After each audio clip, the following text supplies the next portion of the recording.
طيب أعوذ بالله من الشيطان الرجيم. بسم الله الرحمن الرحيم، والصلاة والسلام على رسول الله الأمين، وبعد. الليلة يوم 28/1/2025 من منطقة بحري. الخبر المنتشر الآن بهلاك جلحة وأخوه. عندي له تعقيب أو سؤال.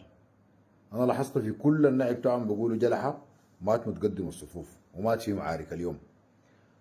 معارك اليوم كلها من الميدان في بحري، ما في معارك تاني داير الليله. جلحة ده مات وين؟ فيها معركه في بحري عشان ندفن لكم جسمانه. بحري ده السؤال ده لكل الدعامه، هوي جلحة ده كان صفيتوه اعترفوا، لكن الليله ما في معارك. ما تطلعوا تقولوا للناس في المعارك مقبل غير مدبر، ما في معارك الليله. المعارك دي كلها فتك متك في بحري. جلحة مات وين؟ في معركه وين؟ ورونا، احنا حافظين المعارك وعارفين المعارك كلها وين.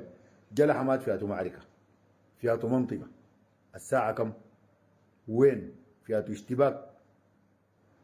حددوا. صفيتوا قولوا صفيناه. ما صفيتوا صفيتوا ليه؟ كان داير يسلم للجيش؟ كان داير يستسلم؟ كان داير ينضم للجيش؟ كان داير يعمل شنو؟ في اختلاف بيناتكم في شنو دايرين نفهم، لكن ما تقولوا متقدم الصفوف. جلحة ما كان في بحري والمعارك الليلة في بحري، يبقى جلحة مات وين؟